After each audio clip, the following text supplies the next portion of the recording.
नमस्कार to everybody, सभी को मेरे तरफ से नमस्कार एंड जय हिंद। दोस्तों, भारत की इस पावन धरती पर आप सभी का स्वागत है और आपको तहे दिल से स्वागत है।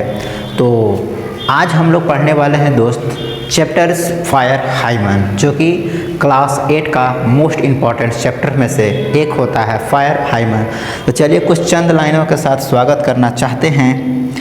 बताया जाता है कि लक्ष्य ओझल हो न पाए कदम मिलाकर चल, कि लक्ष्य ओझल हो न पाए कदम मिलाकर चल, सफलता तेरे कदम चूमेगी आज नहीं तो कल। जय हिंद दोस्तों। आइए स्टार्ट करते हैं आपका चैप्टर जो है फायर हाइमन।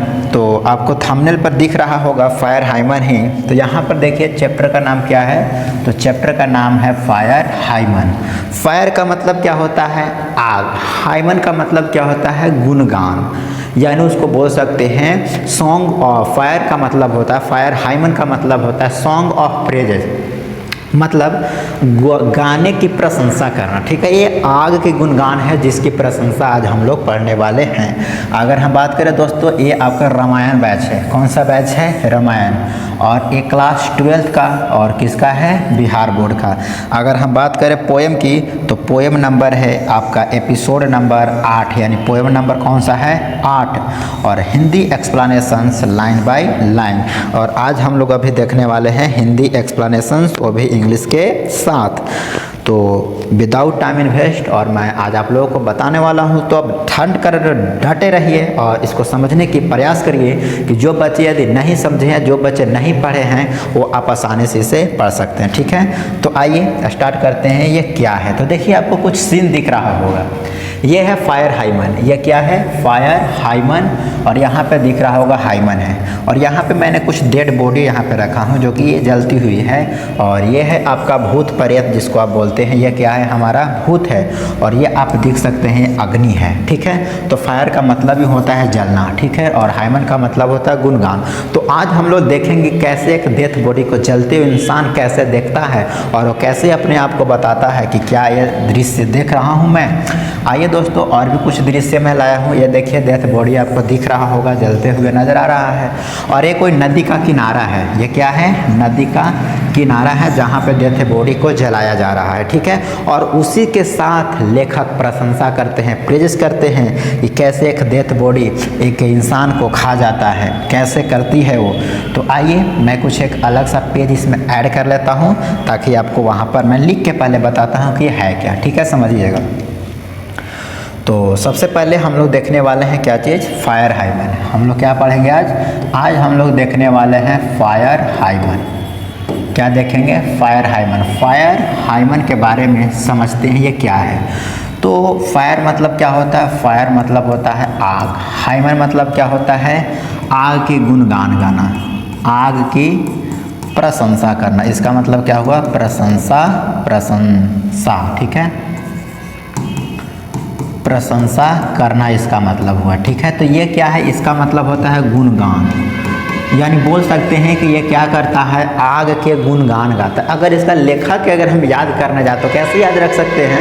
अरे जब तक पिएंगे नहीं तब तक जिएंगे नहीं। तो इसी से आप याद रख सकते हैं। इसका लेखक का नाम है पिएंगे नहीं तब तक जिएंगे नहीं। क्या पीते हैं आप? दारू। देखिए, तो इसका नाम है केकी एन, केकी एन, केकी, चलिए फिर से ले लेता हूँ यार। इसका नाम है केकी एन, केकी एन दारू वाला। क्या नाम है? केकी एन दारू वाला इस चैप्टर का ही लेखक हैं। कौन है? केकी एन दारू वाला। ये बोलते हैं क्या? जब तक पिएंगे नहीं तब तक जिएंगे नहीं। आप इससे इस चैप्टर का नाम याद रख सकते हैं। तो ये है, और ये क्या करते हैं कि एक गुणगान गाते हैं। किसकी? आग के गुणगान गाते हैं। वो कैसे आग एक इंसान को खा जाता है। ठीक है, और लेखक का नाम आपको पता हो गया। ये किसके बारे में बताते हैं? तो ये बताते हैं बर्निंग घाट। किसके बारे में? जो बर्निंग घाट आता है उसके बारे में ये बताते हैं। बर्निंग घाट किसको कहेंगे? जहाँ पे डेथ बॉडी को जलाया जाता है उसको बोलेंगे बर्निंग घाट, यानी जलते हुए मुर्दा को क्या बोलते हैं? बर्निंग घाट, जहाँ पे वो जलती है डेथ बॉडी। ठीक है, और ये कहाँ पे जलाया जा रहा है, तो याद रखेंगे बर्निंग घाट कहाँ, रिवर्स यानी नदी के किनारे, ठीक है। ये कहाँ जलाया जा रहा है, नदी के किनारों पर इसे बॉडी को जलाया जा रहा है। और इसमें जो डेथ बॉडी एक बताते हैं कि एक टावर ऑफ साइलेंस है। ये क्या है, tower of silence. Tower of silence जो 1000 माइल दूरी पर है, कितना, 1000 माइल दूरी पर एक टावर ऑफ साइलेंस होता है, जहाँ पर डेड बॉडी को जला कर उसमें रखा जाता है, यानी जहाँ पर डेड बॉडी को जलाया जाता है उसी को बोलते हैं टावर ऑफ साइलेंस, ठीक है। और इसमें जो इसमें किसकी प्रशंसा की गई है, तो घोस्ट की। इसमें किसके बात किया, घोस्ट मतलब क्या होता है, भूत।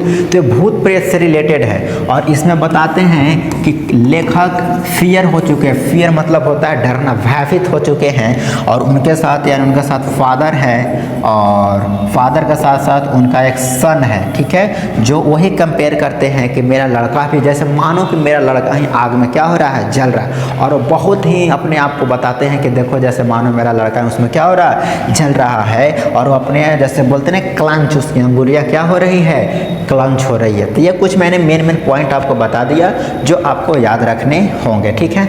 लेखक का नाम क्या है, फायर हाइमन का मतलब समझ में आ गया, मतलब आग की गुणगान गाना, आग की ही गुणगान गाना फायर हाइमन कहलाता है, जिनके लेखक कोई और नहीं है KKN दारू वाला। याद रखने का ट्रिक मैंने बताया कि जब तक पिएंगे नहीं तब तक जिएंगे नहीं, ये है कुछ। और सुनिए और बताता हूँ, ए जो टावर ऑफ साइलेंस कितना दूरी पर है, 1000 माइल पे याद रख सकते हैं। कहाँ लाश को जलाया जा रहा है, बर्निंग घाट कहाँ, नदियों को किनारे, और आग की गुणगान गाए जा रहा है, ठीक है। तो ये हुआ कुछ इनके बारे में। अब आते हैं अबाउट द ऑथर, ऑथर के बारे में। चलिए दोस्तों, आपको दिख रहा होगा स्क्रीन पर, ये आप याद रख सकते हैं ऑब्जेक्टिव की पॉइंट्स है, क्या है, ये याद रख सकते हैं ऑब्जेक्टिव की पॉइंट्स जो आपको एग्जाम में जरूरी देखने को मिलता है। श्योर शॉर्ट से यहाँ से क्वेश्चंस आते ही आते हैं। देखिए सबसे पहला about the poet. About the poet यानी लेखक यानी कवि के बारे में। कवि कौन है, याद रखेंगे KKN दारूवाला। यही है हमारे महान कवि जिसको नाम है KKN दारूवाला, ठीक है। यही है कवि जो कि KKN दारूवाला है, ठीक है। इनका जन्म कब हुआ था, 1937 ईस्वी में। और मृत्यु ऐसा कोई आइडेंटिफिकेशन किताब में नहीं दिया हुआ है, इसलिए मैंने नहीं लिखा, ठीक है। तो इनका जन्म कब हुआ था, 1937। डायरेक्ट गोली मारिए। द रिसिपिएंट, रिसिपिएंट का मतलब क्या होता है, इसका मतलब होता है प्राप्त करना। इसका मतलब क्या होता है, रिसिपिएंट का मतलब होता है प्राप्त करना, ठीक है। इसका मतलब क्या होता है, रिसिपिएंट का मतलब होता है प्राप्त करना, ठीक है। और देखिए साहित्य एकेडमी अवार्ड, इनको साहित्य एकेडमी अवार्ड से सम्मानित किया गया था। किनको, तो याद रखेंगे साहित्य एकेडमी अवार्ड से इनको सम्मानित किया गया था। किनको, यानी KKN दारूवाला को, ठीक है। कब सम्मानित किया गया था, 1984 ईस्वी में इनको अवार्ड मिला था। एंड कॉमनवेल्थ पोएट्री अवार्ड, इनको एक कॉमनवेल्थ पोएट्री अवार्ड से भी इनको सम्मानित किया गया था। किनको याद रहेगा, कौन सा अवार्ड, तो याद रखेंगे साहित्य एकेडमी अवार्ड। कब, 1984। एंड कॉमनवेल्थ पोएट्री अवार्ड भी इनको मिला, ठीक है। अवेल नोन, वो जाने जाते हैं राइटर ऑफ शॉर्ट स्टोरी, वो छोटे मोटे कहानी भी लिखा करते हैं। कौन, KKN दारूवाला। वो कविता भी लिखे हैं और छोटी मोटी जो कहानी आता है उनको भी उनके नाम से जाने जाते हैं। तो ये भी आप याद रखेंगे, ठीक है। इसके बाद हिज पोएट्री इज, ये जो कविता है, ये कविता हिज पोएट्री मतलब यह कविता इन ऑन वर्ड्स, यह कविता अपने शब्द में लिखा गया। मतलब कवि जो हैं इस कविता को अपने शब्द में लिखते हैं। और बताया जाता है दोस्त, रूरल लैंड्स, यहाँ पे rural landscape and the hence ये अर्थी।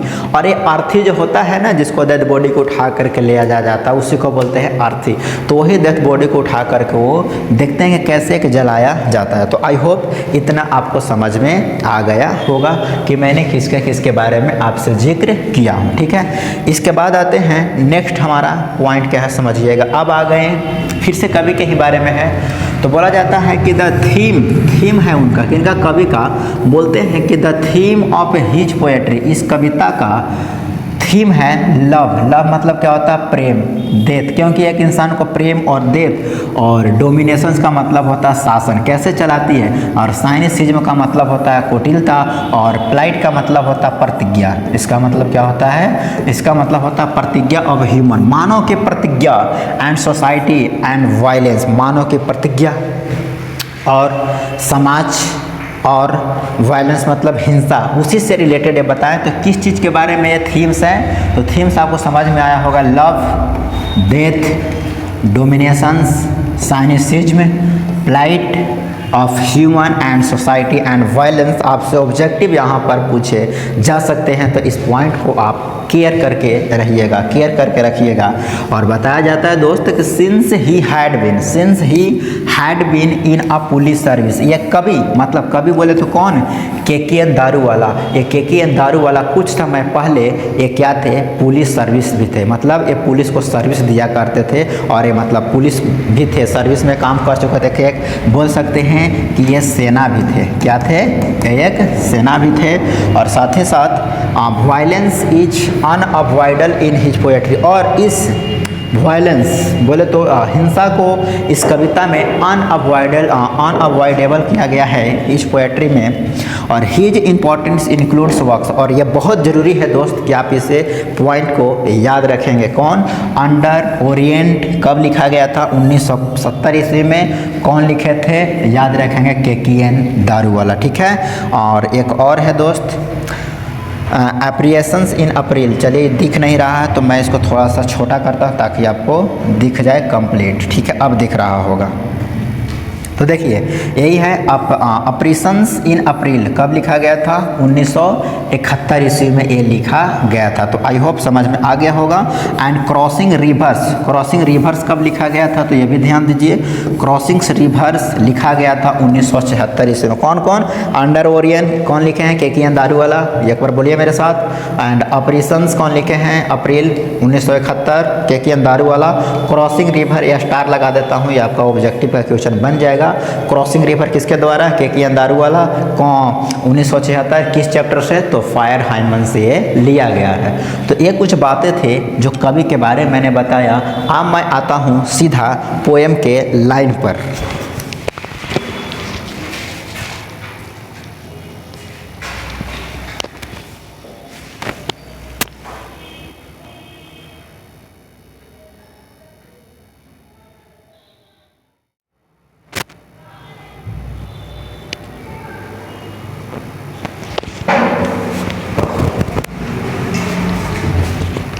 तो देखिए दोस्त, अब चलते हैं पोएम के लाइन पर। वो क्या है पोएम के लाइन?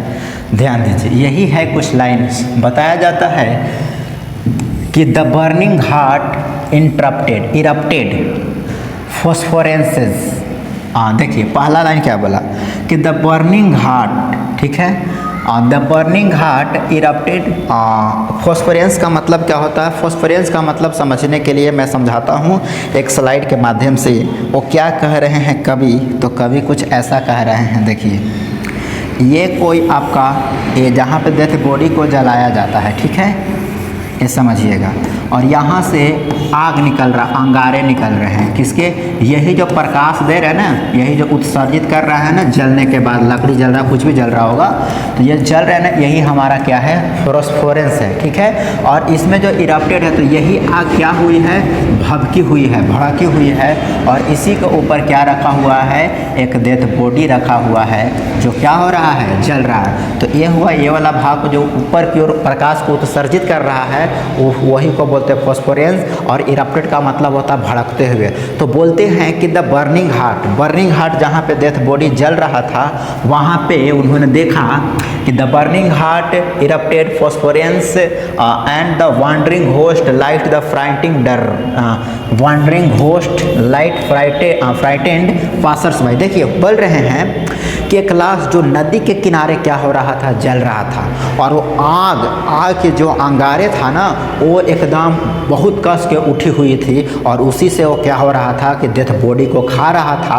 और उसके आसपास यानी कवि जहाँ पे डेथ बॉडी जल रहा था उसके आसपास कवि कहते हैं कि वांडरिंग मतलब होता है भटकना। वहाँ पे क्या भटक रहा है, घोस्ट। घोस्ट मतलब क्या होता है, भूत प्रेत। यहाँ पे घोस्ट मतलब क्या होगा, भूत प्रेत। एंड लाइट्स, और जो प्रकाश दे रहा है उसे frightened passers by as a moon light scattered and among the bones. और जो आग के जो अंगारे हैं और जो शरीर है ना उसमें एकदम शरीर के प्रत्येक अंग में जा कर के आग प्रत्येक हड्डी को क्या कर रहा है, इंगल रहा है। मतलब वो क्या कर रहा है, खा रहा है। और उसी रास्ते से गुजर रहे थे कौन, कवि। जिस रास्ते के किनारे, नदी के किनारे, वहाँ पर डेथ बॉडी को जलाया जा रहा था और उसको से अंगारे जो आग डेथ बॉडी को खा रहा था। और साथ ही साथ बताया जा रहा है और स्कल्टर्ड का मतलब हुआ तीव्र गति से, एमंग द बोन्स। बोन्स मतलब हड्डियों के बीच में आग एकदम था और हड्डी को प्रत्येक कण को क्या कर रहा था, वो खा रहा था, हड्डी यानी इंगल रहा था। वंस द स्ट्रॉलिंग, इधर उधर, यहाँ पर इधर उधर होगा, इधर उधर घूमने वाला, at down the past river bank and ghat. तो वहाँ पर देखें, कभी देखें कि किस प्रकार से नदी के किनारे इधर उधर भूत, जहाँ पे डेथ बॉडी जलती है, इधर उधर भूत क्या हो रहा है, भटक रहा है। ऐसा कौन कह रहे हैं, ऐसा कवि कह रहे हैं। और साथ ही साथ रिवर बैंक्स एंड घाट, और जो नदी के किनारे जो डेथ बॉडी को जलाया जा रहा था उसी के आसपास देखें। एंड विसा, जब हम लोगों ने देखा, इम्बर्स मतलब क्या होता है, अंगारा। इसका मतलब क्या होता है, अंगारा। जो आग की जो लपटें होती है ना, इसको बोल सकते हैं लपटें। किसकी, आग की। जो आग की जो लपटें होती है ना उसी को बोलते हैं अंगारा। एंड लॉसिंग बियर क्रिवल रेडनेस, और वह अपने रेडनेस जो आता है ना, जो लाल लाल देखे होंगे आग के जलते हुए। देखिए मैं दिखाता हूँ, थोड़ा सा चित्र है कहीं पे, क्या आगे, ये चमत्कार क्या हो गया, देखिए ये जो आग का अंगारा दिख रहा है ना, फॉस्फोरेंस, यही है, यही डेथ बॉडी को क्या कर रहा था, खा रहा था। ठीक है, तो यही कवि कहते हैं। एंड डियर द क्रिवल का मतलब होता है निर्दयी। इसका मतलब क्या होता है, इसका मतलब होता है निर्दयी। ठीक है, याद रखेंगे। ये जो आग है ना, आग कितना निर्दयी होता है कि जो आग जो मनुष्य को खा लेता है और उसको रेडनेस नहीं है, लाल नहीं है, बल्कि उसके अंदर से कोयला जैसा धाह निकलता है। वो आग नहीं है, वो कोयला जैसा धाह निकलता है। एंड बाद में टू द ग्रे मतलब होता है कैसा, भूरा कलर का, यानी बोल सकते हैं जो आग का राख का कलर होता है। ऐसा मतलब क्या होता है, इसका मतलब होता है राख। इसका मतलब क्या होता है, राख। तो ग्रे कलर का जो राख है, swallows all half cooked limbs. Limbs मतलब क्या होता है, लिम्स मतलब होता है अंग। और वो देखिए कि कितनी आग निर्दयी होता है कि हड्डी को प्रत्येक भाग को क्या कर रहा है, सीधा का सीधा निगल ले रही है। आग इतना निर्दयी होता है दोस्त, चाहे वो जिंदा रहो, चाहे वो मरल रहो, चाहे जिंदा चाहे मरा हुआ रहेगा, उस सब को आग क्या कर जाता है, खा जाता है। वो ये नहीं देखता कि तू जिंदा है तो मैं तुमको छोड़ देगा, नहीं। आग इतना निर्दयी होता है दोस्त, आग किसी को भी नहीं बख्शती है। तो यही बता रहे। एंड हाफ कुक्ड लिम्स, और आपको ये दिख रहा होगा चित्र, विचित्र प्राणी है जो कि इसका प्रत्येक अंग कण कण हड्डी हुई आग क्या कर लेता है, खा जाता है। तो आई होप इसका मतलब समझ में आ गया होगा। इसमें क्या बोला, एक बर्निंग घाट है जहाँ पे डेथ बॉडी को जलाया जा रहा है और वहाँ पे उन्होंने देखा उसके आसपास भूत प्रेत क्या हो रहे हैं, भटक रहे हैं, और उससे लोग क्या होते हैं, डरते हैं। यहाँ पे एक वर्ड होगा फ्राइटेंड, इसका मतलब होता है डरना। यहाँ मैं लिख चुका हूँ, वो डरा हुआ है, भयभीत है। और बताया जा रहा है कि ये लाश नदियों के किनारे क्या किया जा रहा है, जलाया जा रहा है। और वो आग के अंगारे प्रत्येक हड्डी को, प्रत्येक बोन्स को, प्रत्येक शरीर को क्या कर ले रहा है, निगल रहा है। तो आई होप समझ में आ गया होगा।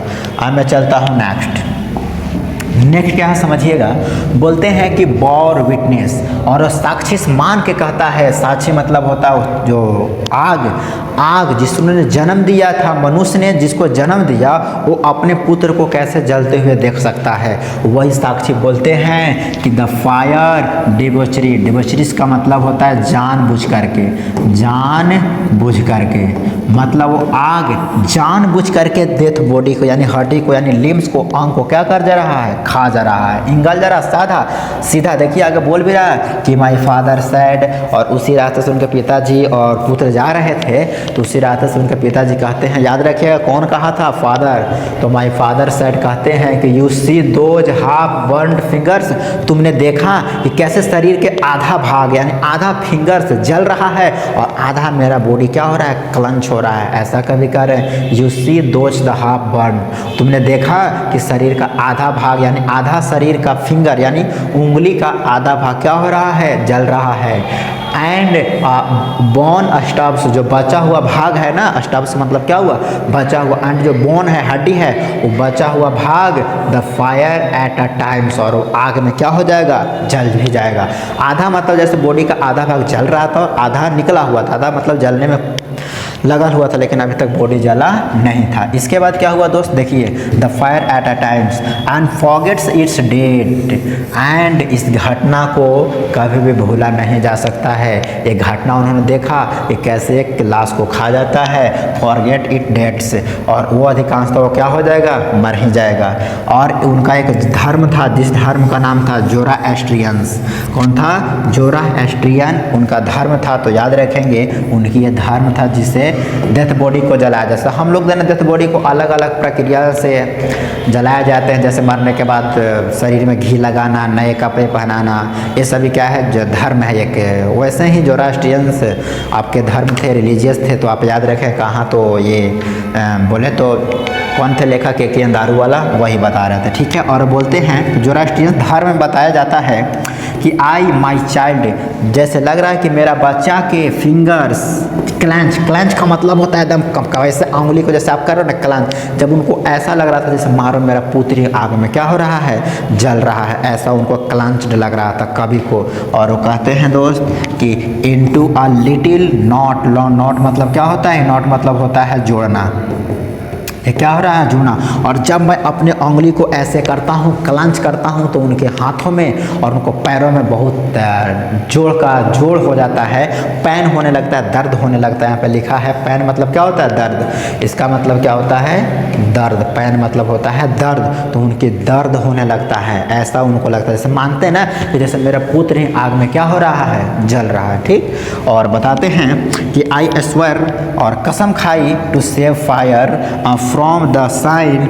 साइन मतलब ऐसा होता है पाप, इसका मतलब क्या होता है, साइन का मतलब होता है पाप। और ये आग क्या कर रहा है, आग पाप कर रहा है। पाप क्या कर रहा है, वो इंसान को खा जा रहा है, ये पाप कर रहा है, ठीक है। और सिनर मतलब होता है पापी। एक होता है साइन, SIN, जिसका मतलब होता है पाप करना, ठीक है, और पाप करना। और एक होता है सिनर, सिनर मतलब क्या होता है, पापी। तो याद रखेंगे, ठीक, साइन और सिनर आप याद रखेंगे, ठीक है। तो साइन यानी आग क्या कर रहा है, पाप है।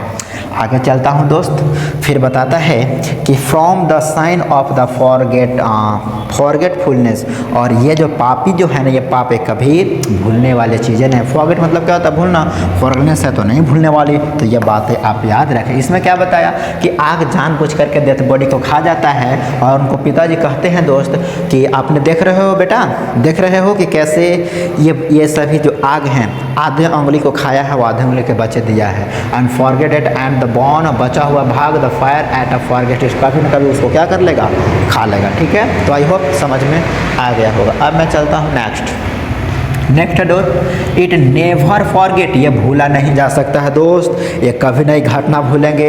यदि आपके लाइफ में ऐसा हुआ है, कभी घटना घटा है, तो आपको वो दिमाग में हमेशा रहता है। वैसे कभी एक घटना देखे हैं, बोलते हैं इट नेवर फॉरगेट, ये भूला नहीं जा सकता है। और ये घटना कब की है, 20 ईयर्स सिंस, याद रखेंगे ये घटना 20 साल पहले की है। कितना, 20 ईयर्स, ठीक है। तो याद रखेंगे 20 साल पहले की घटना उनको अभी तक कभी को याद है, ठीक है। आगे बोलते हैं एज आई कंसाइंड, कंसाइंड का मतलब होता है भेजाना, ठीक है, भेजा हुआ। I consigned my first born to flame, उनको ऐसा लग रहा था कि जैसे मेरा पहला ही जो पुत्र भेजे थे ऊपर से, यानी गॉड ने जो मेरा पहला बच्चा का जन्म हुआ था, तो उनको ऐसा लग रहा जैसे मेरा फर्स्ट वो बच्चा है उसमें क्या हो रहा है, आग में जल रहा है। ऐसा लेखक यानी कवि कहते हैं दोस्त। और बोलते हैं कि my first born to flame, और मेरे बच्चा जो है उसमें जल रहा है। और बोलते हैं कि the nearest tower of silence, याद रखेंगे अभी बताए थे ना कि the nearest tower of silence 1000 mile, और वहाँ से यानी कवि के घर से लगभग 1000 माइल के दूरी पर एक टावर ऑफ साइलेंस था, जहाँ पर डेथ बॉडी को जलाया जाता है या उसमें रखा जाता है, उसी को बोलते हैं टावर ऑफ साइलेंस, ठीक है। इसके बाद द फायर हाइमन, यहाँ पे fire hymen said to me, जो फायर हाइमन मतलब कभी कहते हैं क्या चीज़, कभी कहते हैं कि मुझसे कहते मतलब जो फादर थे उनसे कहते हैं कि यू स्टैंड फॉरगिवन, और ये कभी भूला नहीं जा सकता है। और फॉरगिवन का मतलब ऐसे होता है माफ़ करना, इसका मतलब क्या होता है, इसका मतलब होता है माफ़ करना, ठीक है, फॉरगिवन। और आग को कभी माफ़ नहीं किया जा सकता है। एंड ब्रोकन येट द रिविलियस, और ये विद्रोह कर रहा है। आई स्वेयर दिस टाइम, और इस समय बॉडी को निगल जाता है। To save it from the sin और फॉरगिवन, और ये जो तूने पाप किया है ना, और इसको कभी भी माफ़ नहीं किया जा सकता है। तो ऐसा यानी आपके कवि ने बताया। तो ये आपको फायर हेवन के बारे में कैसा लगा आप मुझे कमेंट बॉक्स में ज़रूर बताइएगा। तो आज के लिए मैं इतना ही रखता हूँ और मिलूँगा आपसे अगले वीडियो में। तब तक के लिए बाय बाय, टेक केयर, जय हिंद, लव यू ऑल।